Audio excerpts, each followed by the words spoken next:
함께하여 주옵소서. 예수 그리스도의 이름으로 감사하며 기도하옵나이다. 아멘. 우리 옆사람과 인사하겠습니다. 사랑합니다. 축복합니다. 존경합니다. 고맙습니다. 네, 광고 하나 드리겠습니다. 다음 주는 우리 종교개혁 주일뿐만 아니라 우리 창립 42주년 기념으로 우리 성경 암송대회가 있고, 다음 주 주일 오전 예배 때는 성찬식이 있습니다. 한 주간 동안 하나님께 거룩한 마음과 삶으로 드릴 수 있도록 우리 기도로 준비하시고 성찬에 참여해 주시기 바랍니다. 금주 토요일 체육대회 꼭 많이 나오셔서 함께 참석해 주시면 감사하겠습니다. 자, 우리는 지난 3주 동안에 하나님께서 창조하신 하나님의 형상을 닮은 우리 사람, 인간에 대해서 성경적인 가르침들을 우리 교리적으로 함께 살펴보았습니다. 우리 그것을 통해서 우리가 지난주까지 함께 깨달았던 점들을 함께 깊이 되짚어 보면, 일단 모든 사람은 죄성을 갖고 있다라는 것, 그리고 그 죄성으로 인해서 특징들을 우리 10가지 측면에서 우리 사람이 어떤 존재인가를 함께 살펴보았습니다. 그리고 지난 주에는 우리 깨진 유리창의 법칙을 통해서 말씀을 나누면서 사람이 지은 죄의 대가가 얼마나 깊은지에 대해서도 함께 살펴보았습니다. 우리 지은 죄의 대가가 얼마나 비싼 바가지인지를 우리가 통찰해 보았죠. 여러분 기억나시죠? 사소한 죄가 우리에게 엄청난 대가를 치르게 한다는 사실은 이제 우리가 모르는 바가 아니라는 사실입니다. 이것을 우리는 지난주 우리의 삶의 영역에서 우리를 넘어뜨리고 또 우리를 죄로 몰아가는 영적 세력인 사탄과 악한 영들의 역사들을 함께 연결지어서 우리들의 삶에서 어떻게 이루어지고 있는지도 나누었습니다. 오늘은 이러한 사람이 어떻게 이 죄의 문제를 해결할 수 있는지, 그리고 우리가 무엇을 해야 하는지에 대해서 좀 함께 성경적으로 살펴보고 묵상해보고 나누어 보려고 합니다. 우리가 이 죄의 문제를 어떻게 인식하고 다루어야 하며 해결해야 하는지, 오늘 성경은 우리에게 그 한 가지 유일한 방법을 가르쳐 줍니다. 그게 뭘까요? 그게 회개입니다. 회개. 자, 우리가 오늘 이 회개를 다루기 전에, 이 문제를 다루기 전에 우리 머릿속에 상기해야 할 내용들이 있습니다. 한번 따라해 주십시오. 첫째, 성경은 죄의 결과가 사망이라고 선언한다. 네, 이것은 반드시 죄는 죽음으로 그 값을 치루어야 한다는 성경적인 가르침입니다. 죄는 뭘로 치루어야 한다고요? 죄의 대가는 죽음으로, 사망으로 치루어야 한다는 겁니다. 대가치고는 어떤 대가입니까? 너무나 비싼 대가죠. 많이 졸리시죠? 예, 졸린 눈을 부릅뜨고 내가 오늘 말씀을 받아먹고 가리라. 네, 죄의 대가치고는 너무나 비싼 바가지, 너무나 비싼 대가입니다. 둘째, 따라해 주십시오. 이 죄의 결과에 예외인 사람은 아무도 없다. 여러분, 지난주 오후 예배 말씀을 듣고 집에 돌아가셔서 히브안 이치 찾아보셨습니까? 지지난주 오후 예배 혹시 듣고 히브안 이치 찾아보셨나요? 히브리서 9장 27절. 예, 오늘 한번 찾아보겠습니다. 여러분 성경을 펼쳐서 히브리서 9장 27절을 한번 찾아서 같이 읽어보겠습니다. 지난주 메모하신 분들도 함께 찾아보시면 아실 것입니다. 자, 히브리서 9장 27절, 그 구절은 다음과 같습니다. 한 목소리로 봉독해 보겠습니다. 시작. 한 번 죽는 것은 사람에게 정하신 것이요 그 후에는 심판이 있으리라. 사람이 한 번 죽는 것은 하나님께서 정하신 것이랍니다. 그리고 그 이후에는 뭐가 있다고요? 자, 그러면 뭐 이후에 심판이 있는 거예요? 죽음 이후에 심판이 있는 거예요. 하나님의 심판이. 이게 성경의 가르침입니다. 사람이 죄에 대한 결과로 반드시 죽는다라는 사실이고, 여기에 예외인 사람은 없습니다. 이것이 죄의 심각성이죠. 또 한 번 지은 것 치고는 치러야 할 대가가 너무 중하다는 사실입니다. 여기서 말하는 죽음은 우리의 몸뿐 아니라 어떤 것까지도 포함되어 우리의 영혼까지도 포함됩니다. 그래서 마가복음에는 너희 육신을 죽이는 자를 두려워하지 말고 너희의 몸뿐만 아니라 너의 영혼을 멸하시는 분을 두려워하라고 말하고 있어요. 자, 우리가 회개 문제를 다루기 전에 또 하나 상기해야 될 내용이 있습니다. 셋째, 따라해 주십시오. 죄의 대가는 두 가지로 나타나는데 죄는 반드시 폭로된다는 점과 죄에는 징계와 심판이 따른다는 점이다. 예, 두 가지 대가가 있는데요. 첫 번째는 죄는 반드시 어떻게 된다고요? 폭로되게 되어 있어요. 그리고 두 번째, 그 죄에는 뭐가 따른다고요? 징계와 심판이 따른다는 점입니다. 징계와 심판은 전혀 다른 의미라고 말씀드렸죠? 징계와 심판은 어떻게 다릅니까? 징계는 뭐가 목적이에요? 예, 돌이키는 것이 목적이에요. 징계는. 근데 심판은요, 멸하는 것이 목적입니다. 두 개가 달라요. 하나님께서는 우리를 회개시켜 돌이키게 하는 것이 목적인 징계를 하시지만 심판은 죽이고 멸망시키는 것이 목적이라고 말씀을 드렸어요. 우리가 전자가 되어야지 후자가 돼서는 안 된다는 사실입니다. 이 세 가지를 일단 우리의 마음에 새겨야 그 다음 단계를 말할 수가 있어요. 자, 우리는 하나님 때문에 우리의 죄를 숨길 수가 없어요. 그 숨길 수 없는 우리의 죄를 우리는 어떻게 해결할 수 있을까요? 우리는 다음 두 가지를 꼭 인정하고 전제해야만 이 문제를 해결할 수 있습니다. 첫째, 나는 내 스스로 죄의 문제를 해결할 수 없다는 것입니다. 둘째, 그래서 나에게는 이 죄의 문제를 해결해 줄 존재, 또 다른 존재가 필요하다는 거예요. 이 두 가지 전제가 전제되어야만 우리가 지금부터 말하고자 하는 내용의 출발점이 됩니다. 여기서 여러분들에게 혹시나 하는 질문에서 질문을 드려봅니다. 혹시 이 가운데 나는 나의 죄의 문제를 해결할 수 있다고 생각하시는 분, 자신 있게 손을 들어주십시오. 아무도 없어요? 왜 없을까요? 없는 게 맞습니다. 그게 성경적이거든요. 만약에 있다면 좀 누군가 우리에게 좀 모두 가르쳐 주시기 바랍니다. 만약에 있다면. 만약에 없다면 우리는 오늘 우리에게 주신 요한 1서의 말씀을 주의 깊게 생각해보고 이 오후 예배 시간에 이거를 확실하게 짚고 넘어가야 합니다. 그리고 이것을 우리에게 주시는 말씀으로 받아들여야 합니다. 우리는 이 죄의 문제를 어떻게 해결할 수 있을까요? 오늘 성경은 이야기합니다. 우리의 죄를 하나님께 고백하고 회개하라고 말씀합니다.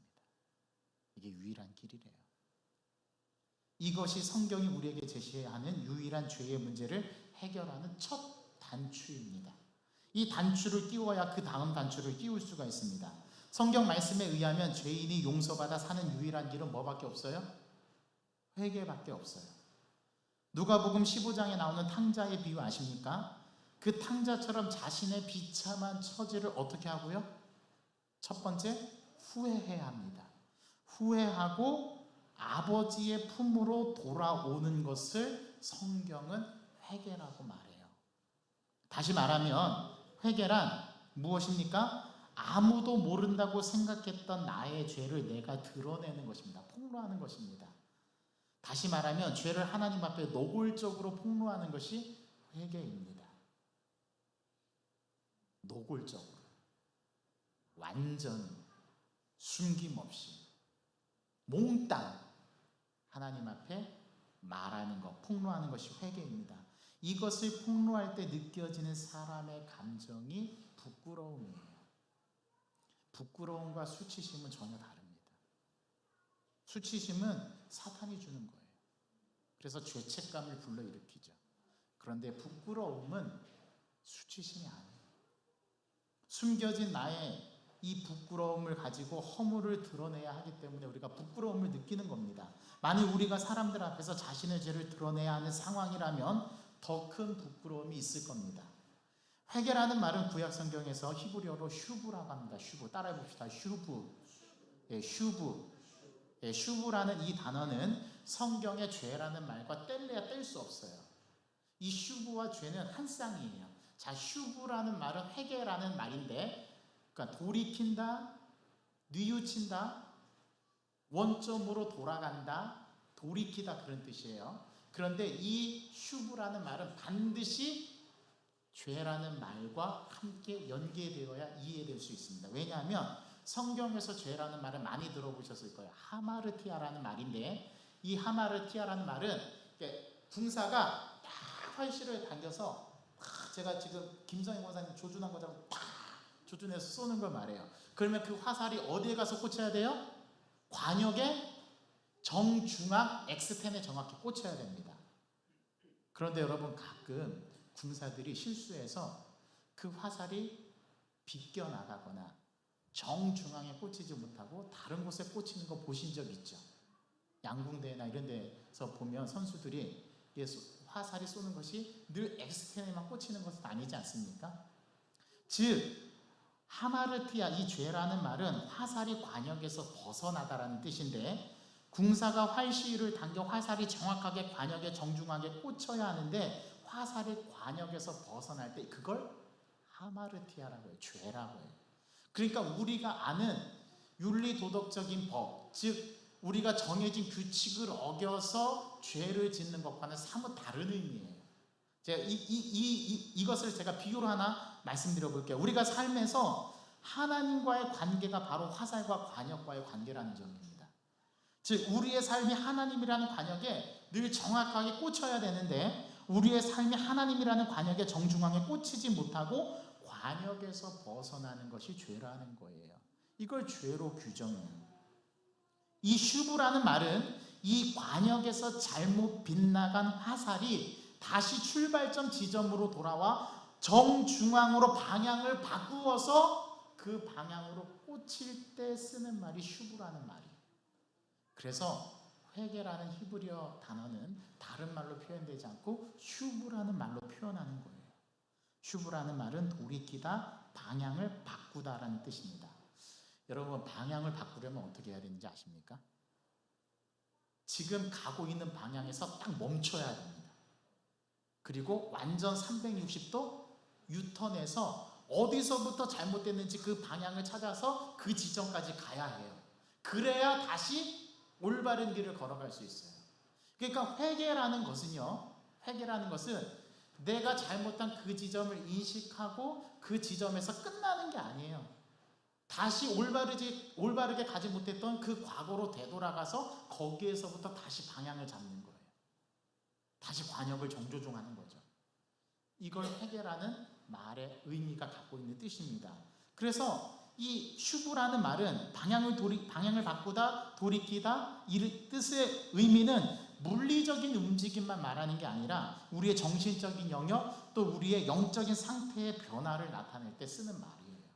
이게 회개란 말의 진정한 의미입니다. 이거를 헬라어로 메타노이아라고 하는데, 이거는 우리의 전존적인 변화를 말해요. 그러니까 단순하게 나 잘못했어 끝, 이게 아니에요.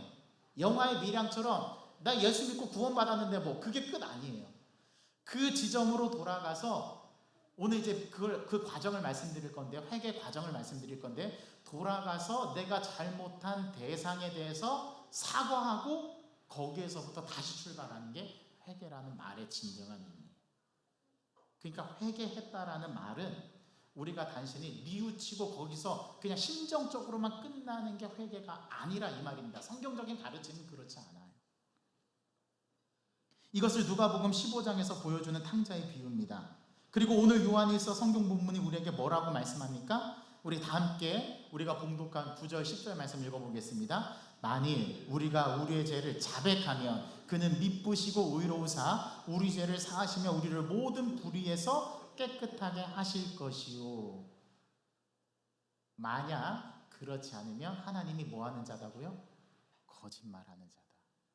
이렇게 하지 않으면 이라고 10절은 말씀합니다. 그래서 회개에는 과정이 있어요. 과정이 필요해요. 저는 그 회개의 과정을 6가지 과정으로 말씀드려 볼까 합니다. 첫째는 먼저 회개하고 싶은 마음이 생겨야 돼요. 그래야 회개할 거 아닙니까? 회개하고 싶은 마음은 자신의 노력과 의지로 생기는 것은 아니에요. 이건 성령이 주셔야 해요. 그래서 여러분들이 삶 속에서 가끔 문득 갑자기 어느 순간에 여러분들의 죄가 생각나는 때가 있죠. 아니면 집회 때나 아니면 예배 때나 오늘 오전 예배 때 우리가 참여 기도를 드릴 때나 그때 내가 하나님 앞에 잘못한 것이 무엇이 있을까라고 했을 때 갑자기 머릿속에 하나님께서 떠올려 주시는 기억들, 생각들이 있어요. 그래서 그걸 가지고 우리는 회개하죠. 회개는 내가 하고 싶어서 하는 게 아니에요.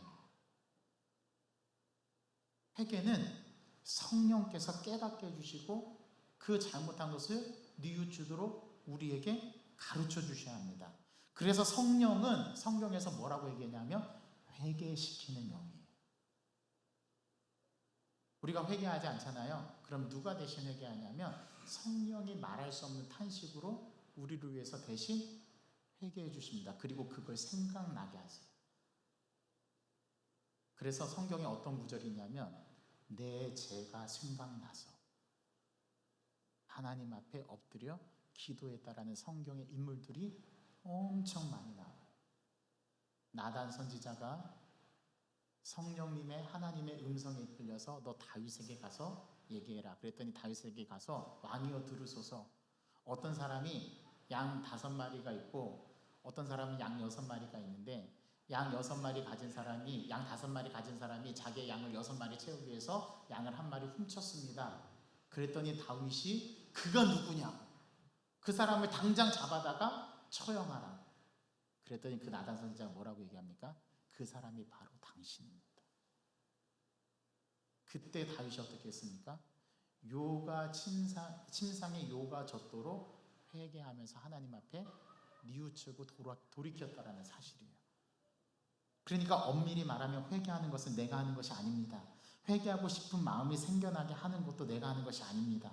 그것은 성령님께서 하시는 것입니다. 나의 죄에 대해 탄식하는 영, 바로 성령 하나님이시죠. 성령은 우리가 죄와 의와 심판에 대해서 알게 해주시는 분입니다. 이게 요한복음의 증거입니다. 성령이 우리의 죄를 알게 하셔서 회개하도록 하십니다. 회개했다라는 말은 이미 그 안에 성령님이 계심을 뜻하는 거예요. 구원받은 하나님의 백성이라는 징표가 바로 회개라는 징표입니다. 아무나 하고 싶다 하여 회개가 가능한 것은 아닙니다. 성령이 회개케 하셔야 회개도 가능한 거예요. 그래서 우리가 해야 될 일이 뭔지 아십니까? 회개하고 싶은 마음이 들도록 성령님께 도움을 요청하는 겁니다. 그래야 회개할 수 있어요. 둘째, 죄를 드러내야 합니다. 회개하고 싶은 마음이 생겨도 죄를 드러내지 않으면 회개가 되지 않아요.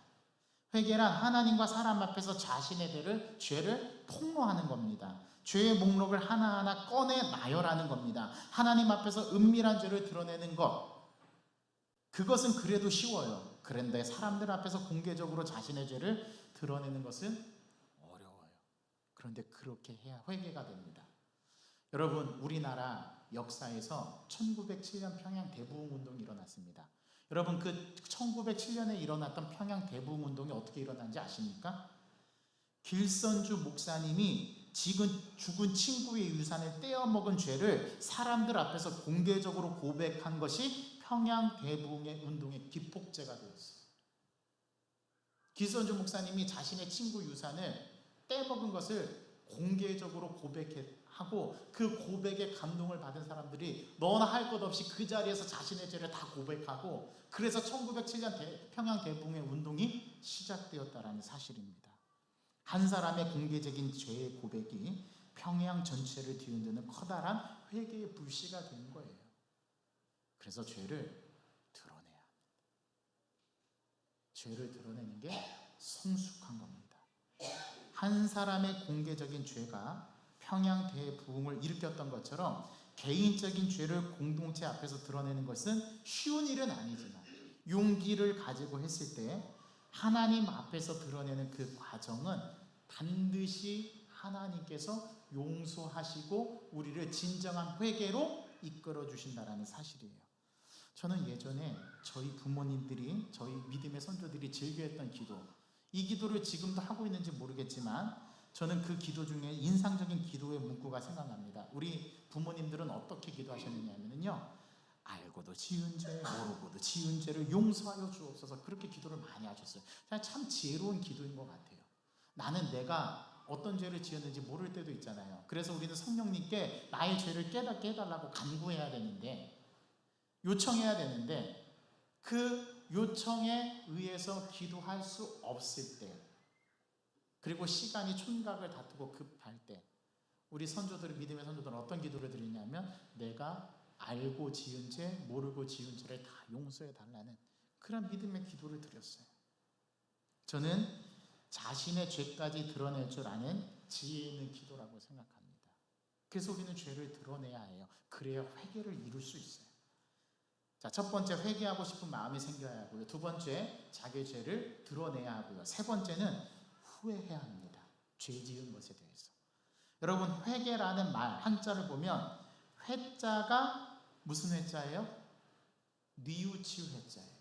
뉘우칠, 그 말의 뜻이 뉘우치고 후회한다라는 뜻입니다. 자신이 지은 죄에 대해서 상한 마음을 뜻하는 거예요. 욕심대로 살고 나를 주인 삼아 산 것을 후회하는 과정을 말합니다. 하나님의 품을 떠나 산 것을 후회하는 것을 의미합니다. 그래서 후회하면 어떻게 됩니까? 돌아오게 돼 있거든요. 그게 탕자의 비유에서 가르쳐 주시는 내용입니다. 후회해야 돌아와요. 내가 그때까지 깨닫지 못해요. 지엄 열매를 먹고, 김한대 장로님 이번에 그 성지순례 이렇게 쭉 다녀오시면서 지엄 나무를 열매를 진짜 따가지고 오셔가지고 먹는 법도 가르쳐 주시고 먹어봤는데요. 야, 성경에 나오는 그 탕자가 그거 먹고 살았다는 건데요. 그때 이 탕자가 그 지엄나무 열매를 먹으면서 어떤 거를 생각했냐면 후회했다라는 거 아닙니까? 내 아버지의 집은 얼마나 풍족한가, 얼마나 따뜻하고 얼마나 좋았는가. 내가 하늘과 아버지에게 뭐를 지었사오니? 죄를 지었사오니. 그러면서 아들이 후회하고 돌아가잖아요. 후회해야 돌아갑니다. 어디로 돌아가요? 내가 잘못을 저지른 그 순간으로 돌아가요. 거기에서부터 다시 시작하는 거예요. 이게 회개의 회자의 의미입니다. 후회란 지금 삶에 대한 성찰에서 옵니다. 탕자는 아버지의 재산을 탕진하고 거지가 된 자신의 삶을 성찰하면서 느꼈죠. 그 성찰이 아버지의 품으로 돌아오게 만든 겁니다. 지금 자신의 삶에 대한 성찰이 크면 클수록 빨리 돌아갈 수 있어요. 탕자는 아버지가 따뜻하게 맞이해주며 잔치를 베풀어 주었을 때 이렇게 후회했습니다. 내 이럴 줄 알았으면 일찍 돌아올 걸. 왜 그랬을까? 하나님을 만나면 우리가 이런 후회를 하게 돼요. 진짜 하나님을 만나면 우리는 회개할 수밖에 없습니다. 어쩌면 우리가 진짜 하나님을 만나지 않기 때문에 회개를 못하는 거 아닐까요? 그래서 이게 참 중요해요. 우리 모두는 이런 후회를 통해서 하나님께 돌아온 사람들이라 이 말이죠. 네 번째, 다시는 똑같은 죄를 반복하지 말아야 합니다. 자, 첫 번째는 뭐가 있어야 된다고요? 회개하고 싶은 마음이 생겨야 되고요. 그래서 성령님께 그 회개하고 싶은 마음을 달라고 요청해야 되고요. 두 번째는 죄를 어떻게 해야 된다고요? 드러내야 하고요. 세 번째는 뭐 해야 된다고요? 후회해야 합니다. 그 다음 단계가 뭐냐면 똑같은 후회를 반복하지 말아야 합니다. 회개에서 개자는 고칠 개자입니다. 고친다라는 뜻입니다. 바뀐다라는 의미입니다. 돌이킨다라는 의미예요. 다시는 똑같이 저지르지 않겠다라는 각오입니다. 그게 회개의 개자의 의미예요. 한자어의 의미입니다. 현대의 크리스천들은 후회하는 과정까지는 잘합니다. 그런데 돌이키는 개에서 막히는 경우가 많아요. 돌이켜 다시는 반복하지 않는 것이 진정한 회개입니다. 탕자의 비유로 말하면 다시 집 나가지 않는 것이 개입니다. 아시겠죠? 집에 돌아와 환대를 받은 탕자더러 다시 나가서 살아봐라 하며 등 떠밀어도 더 이상 집 나가지 않을 것이 분명하기 때문에 그렇습니다. 이게 고칠 개자의 의미예요. 아버지가 자신을 사랑하고 기다리는 것을 알고 경험했기 때문에 더 이상 아버지를 떠나는 실수를 반복하지 않아요. 하나님 아버지의 사랑을 깊게 경험한 사람은 개를 하는 데까지 나아갑니다. 고치는 데까지 나아가요. 이게 회개의 다섯 번째 단계예요. 네 번째 단계예요. 다섯 번째는 뭐 해야 되냐면 사과해야 합니다. 따라합시다. 사과해야 합니다. 죄를 지었다라는 말은 가해자가 되었다라는 말이에요. 법적인 용어로 말하면 그렇습니다. 맞습니까? 가해자가 있으면 반드시 뭐가 있습니까? 피해자가 있죠. 인간에게 있어서 가장 피해자는 누구일까요? 하나님이십니다. 우리 하나님이 가장 피해자예요. 그 이유는 우리 인간의 죄로 인해서 가장 피해를 보신 분은 우리를 살리려 아들을 잃으신 분이시기 때문입니다. 그래서 하나님이 가장 피해자세요, 사실. 여러분, 후회라는 말 있죠, 후회. 후회는 자신에게 하는 것이지만 사과는 가해자가 피해자에게 하는 것이 사과입니다. 자신에게 해야 할 것과 피해자에게 할 것을 구분해서 둘 다 해야 하는 것이 바로 회개입니다. 사실 하나님은 우리가 후회하고 돌아온 것만으로도 충분히 기뻐하시는 분이세요. 하나님은 정말 그러세요. 그런데 하나님은 우리에게 사과하라고 요청하신 적도 없으십니다. 그러나 아들을 잃으신 하나님께 죄송하다고 우리는 말씀드려야 합니다. 그게 회개입니다. 이것이 진정한 회개의 마지막 과정이에요. 가해자인 내가 피해를 입은 주변 사람들에게도 죄송합니다라고 사과해야 진정한 회개가 마무리되는 것입니다. 여러분, 미안하다라는 뜻의 라틴어가 포에리테레라는 말입니다. 이 포에리테레라는 말은 포에나라는 어근에서 왔는데 그 뜻은 처벌하다라는 뜻입니다. 즉 피해자의 처벌을 달게 받겠다라는 고백이 미안하다는 말의 뜻이라는 거예요. 어제 저희 집에 있었던 일입니다. 저희 가정은 저녁에 저녁 식사 후에 말씀을 늘 읽습니다. 말씀을 읽고 나면 제 아내가 자녀들의 밀린 그러한 공부를 봐주고 아들 일회화는 영어 공부를, 딸과는 수학 공부를 봐줍니다. 어제는 제 아내가 아들과 영어 공부를 봐주면서 아들에게 문법을 설명해주고 아들이 영어 문장을 해석하는 것을 봐주고 있었어요. 공부를 하는 아들이 뭔가 마음속에 불편한 것이 있었던 것 같습니다. 그래서 공부를 하는 내내 마음이 좋지 않았는데 공부하는 태도에 비협조적이자 제 아내가 아들에게 왜 그런 것인지 조근조근 물었습니다.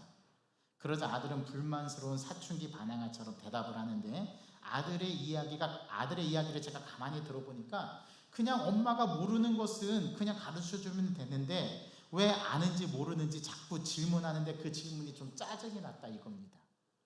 그런데 아내 입장에서는 얘가 모르는 것을 알아야 가르쳐줄 거 아닙니까? 그래서 물어본 건데 아들의 입장에서는 모르는 걸 그냥 가르쳐주면 좋겠는데 왜 자꾸 질문하냐 이거죠. 그래서 아들이 심통이 나가지고 엄마한테 대드는 것을 제가 이렇게 제 방에서 듣고 있었어요. 내가 여기서 개입을 해야 되나 말아야 되나. 요즘에는요 제가 결론을 내렸어요. 둘 사이에 내가 개입하면 안 되겠구나. 그래서 가만히 끝까지 들어봤습니다. 그랬더니 아들이 말을 안 해요. 엄마가 왜 그러냐. 엄마가 네가 아는지 모르는지를 알아야 너를 가르쳐줄 거 아니냐. 아내의 얘기를 들어보면 하나도 틀린 말이 없어요. 아들도 엄마의 말이 맞는지 아무런 대꾸를 안 해요. 자기가 잘못했다는 것을 속으로 이제 아마 인지하기 시작한 거겠죠. 그러다가 아들이 이제 대답을 안 하니까 알았어. 이제부터는 네 공부는 네가 해. 엄마가 잔소리 안 할게. 그리고 그 자리를 떠난 거예요. 그랬더니 아들이 당황해 하더라고요. 그러더니 한참 동안에 말을 못하고 있더니 가더니만 엄마 나 공부하는 거 도와줘. 그렇게 얘기하더라고요. 제가 그 이야기를 다 제 방에서 들으면서 나중에 아들이 다 엄마하고 공부를 하고 나더니 와서는 엄마한테 사과를 하더라고요. 뭐라고 사과하냐면 엄마 아까는 짜증내서 미안해 하고 엄마한테 다 안겨서 울더라고. 그 모습을 보니까 아직 어리긴 어리구나. 또 한편으로는 많이 컸구나. 이게 만감이 좀 교차하더라고요. 제가 오늘 오후 예배 설교문을 쓰고 있었어요 그때. 그런데 갑자기 그 아들 그 이야기를 하는 것을 듣고 오늘 전하는 말씀과 딱 너무 맞다고 생각이 들어서 여러분들에게 말씀드린 겁니다. 그러면서 제가 이런 생각이 들었어요. 나는 오늘 아들에게서 또 한 수 배우는구나. 그리고 속으로 이렇게 생각했습니다. 너는 아빠보다 낫다. 아빠는 내 나이 때 할아버지 할머니한테 그렇게 못했는데 저는 끝까지 버텼거든요. 엄마 아빠가 나한테 사과할 때까지. 이게 인간의 죄성인가 봐요. 진짜 사과는요, 진짜 회개는 자기가 잘못한 것을 잘못했다라고 시인하고 상대방에게, 피해를 당한 사람에게 사과하는 것, 거기까지 가는 게 회개입니다. 그리고는 저도 얼마 전에 부모님께 퉁명스럽게 말한 것이 있어서 바로 그 아들과 제 아내가 포옹하면서 아들이 엄마한테 잘못했다고 사과하는 것까지 듣고 나서 저도 바로 전화를 드려서 제가 잘못한 것이 생각이 나서 저희 어머니께 사과를 했어요. 제 아들이 저보다 낫더라고요. 진정 회개한다면 잘못한 사람을, 피해자에게, 잘못한 사람에게 미안하다고 말해야 한다는 것입니다. 그게 처벌을 달게 받겠다라는 자세로 용서를 청해야 회개가 끝납니다. 그래서 용서와 화해는 달라요.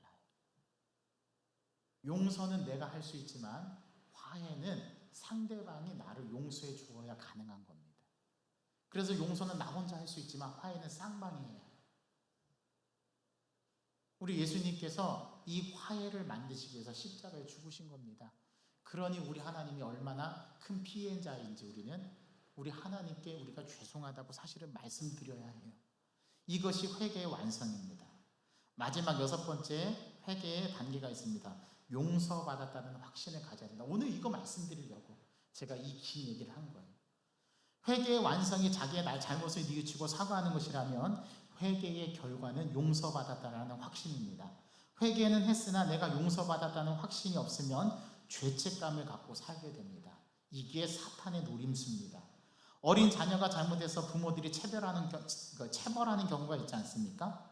우리 과거에는 우리 부모님들 세대에서는 체벌을 많이 했어요.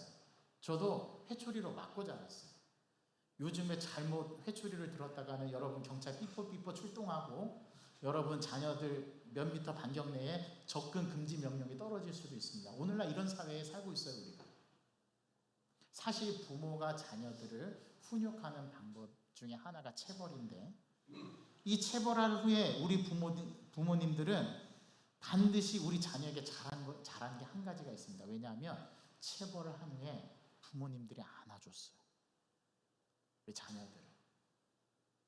체벌한 후에는 부모와 자녀가 반드시 해야 할 일이 있습니다. 부모는 자녀에게 용서했다라는 확신을 주고 자녀는 그 용서를 받아들여야 한다는 것입니다. 이 두 가지가 있어야 완전한 용서가 이루어집니다. 부모는 용서했다고 하는데 자식이 받아들이지 않으면 아직 용서가 안 된 것입니다. 부모는 어릴 적 몇 번 때리지 않았는데 자신은 매일 맞고 자랐다는 아이들이 간혹 있어요. 그렇게 말하는 아이들이 간혹 있더라고요. 이 아이는 한 번 맞은 것을 심리적인 사진으로 찍어서 매일 떠올리고 묵상한 겁니다. 그래서 그 기억이 지워지지 않은 것이죠. 부모가 체벌한 후 자녀에게 미안하다는 말과 함께 또 자녀가 부모에게 잘못했다라고 말하면 반드시 그 잘못한 것에 대해서 용서했다는 확신을 주지 않으면 아이는 매일 맞은 것처럼 느낀다라는 사실입니다. 이것을 심리적 체벌이라고 해요. 용서하고 용서받지 않으면 자식은 매일 맞은 것으로 기억한다는 사실입니다.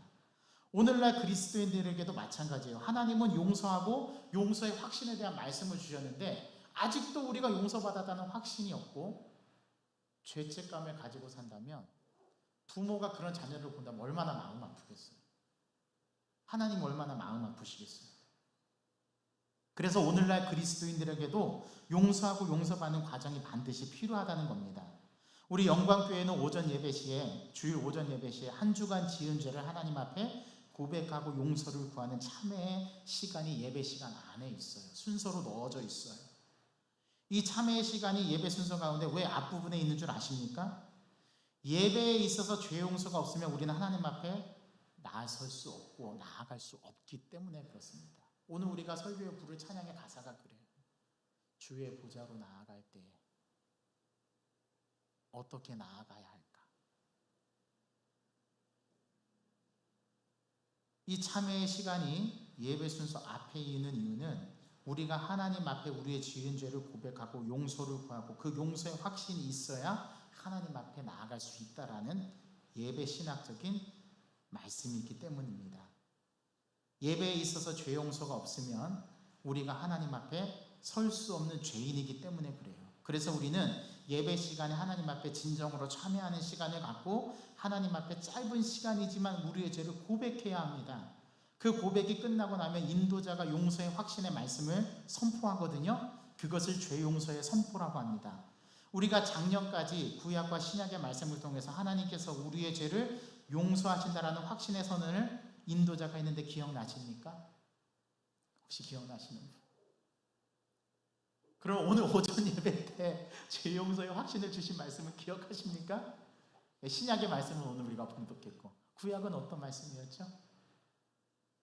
우리가 하나님 앞에 죄를 고백하면 하늘에서 하나님께서 들으시고 우리의 죄를 용서하실 것이라는 말씀이죠. 이 솔로몬의 기도에 나오는 말씀이거든요. 여러분, 작년에는 오라 우리가 서로 변론하자. 너희 죄가 주홍 같을지라도 눈과 같이 희어질 것이요 진홍같이 붉을지라도 양털같이 희게 되리라.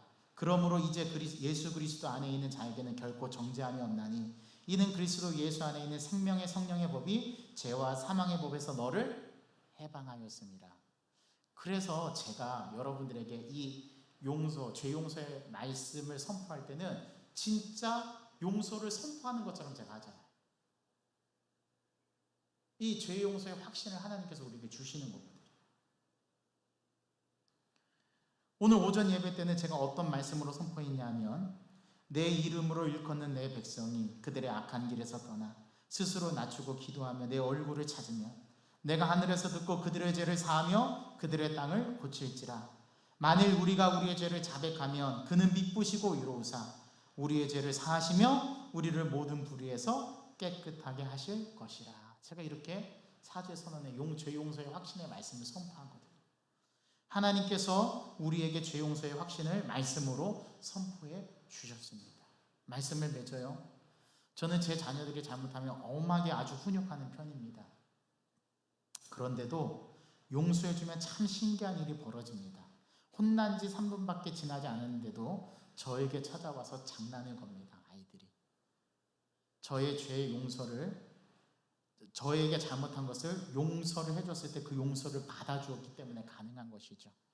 만약 그렇지 않다면 마음이 좋지 않고 불편해서 찾아와서 장난을 걸지 않았을 것입니다. 이것은 부모와 자식 간의 사랑하는 관계이기 때문에 가능한 것이겠죠. 이 관계는 하나님과 우리와의 관계와도 같습니다. 아마 다른 사람을 때리면 3분 화해는커녕 평생 원수로 지낼 것이 분명하고 삐뽀삐뽀 경찰 출동하고 법원에서 시시비비를 가르게 될 것입니다. 그런데 하나님은 회개한 죄인에 대해서 어떻게 해주신다고요? 항상 용서해 주신다라는 사실입니다. 이제 우리가 해야 될 일은 우리가 회개했을 때 그 용서를 어떻게 하는 거예요? 받아들여야 되는 거예요. 어쩌면 우리가 용서를 받아들이지 않기 때문에 어제 고백한 죄 또 고백하고 엊그제 고백한 죄 또 오늘 고백하고, 여러분, 우리가 한 주마다 죄를 고백하기 때문에 그 한 주마다 고백한 죄를 주님께서 용서해 주셨다는 확신을 우리가 어떻게 해야 된다고요? 받아들여야 해요. 이걸 못 받아들이면 똑같은 죄를 또 반복 고백하게 되어 있습니다. 제가 매 주일마다 일주일간의 죄를 고백하잖아요. 그런데 송구 영신 예배 때는 제가 멘트가 달라요. 어떻게 멘트 하는지 아십니까? 하나님, 우리가 1년 동안 지은 죄를 하나님 앞에 고백합니다라고 제가 그렇게 멘트를 해요. 그래서 우리는 날마다 죄를 고백하는 거예요. 드러내야 되는 거예요, 하나님 앞에. 여러분들의 죄를 저한테 다 낱낱이 우리 천주교처럼 고해성사는 하지 않지 않습니까? 하나님과 1대1로 여러분들은 하나님 앞에 죄를 고백하잖아요. 우리는 다른 사람에게 드러내지도 않잖아요. 그런데 우리가 숨길 게 뭐가 있어요? 하나님 앞에. 여러분, 하나님 앞에 죄를 고백하시고 회개하셔서 잘못된 길로 가던 방향을 돌이켜서 잘못된 지점으로 되돌아와서 다시금 하나님을 향해 정조준해서 우리가 주님의 길을 걸어가는 우리 영광교회 성도들 다 되시기를 바랍니다. 그래서 진정한 회개는 이 6단계로 이루어진다는 기억하면서 이번 한 주간 동안에 하나님 앞에 철저하게 우리가 죄를 고백하고 회개하며 하나님께서 주시는 죄 용서의 확신을 가지고 자유하면서 그렇게 살아가시는 저와 여러분 되기를 간절히 소망합니다. 주님, 우리는 죄인이 맞습니다. 그래서 이 죄의 문제를 나는 스스로 해결할 수 없습니다. 이 죄의 문제를 해결하기 위해서 예수님께서 오셨고 그 길을 놓아주셨는데 그 길은 바로 회개라는 길임을 오늘 성경은 말씀합니다. 우리가 주님 앞에 우리의 죄를 고백하고 회개할 때 잘못을 뉘우치고 하나님 앞에 고백하고 다시는 그 잘못된 그 길로 가지 않으며 다시금 잘못된 지점으로 돌아와서 우리의 삶의 방향을 바꾸어 주님께서 기뻐하시는 올바른 길로 걸어갈 때 그 안에 진정한 회개가 있음을 알고 이 회개의 6단계를 거쳐서 저희들이 주님 앞에 죄 용서의 확신을 받는 그날까지 그 지점까지 우리가 진정한 회개를 이루는 삶 한 주간 살아내도록 저희들을 붙들어 주시옵소서. 그래서 죄에서 자유하게 하여 주시옵시고 죄의 문제를 완전히 해결하는 우리 영광교회 성숙한 우리 교우들이 될 수 있도록 하나님께서 저희들의 삶을 인도하여 주옵소서. 예수 그리스도의 이름으로 감사하며 기도하옵나이다. 아멘. 우리 그런 마음을 담아서 우리 이 찬양으로 고백합시다. 예수 피를 힘입어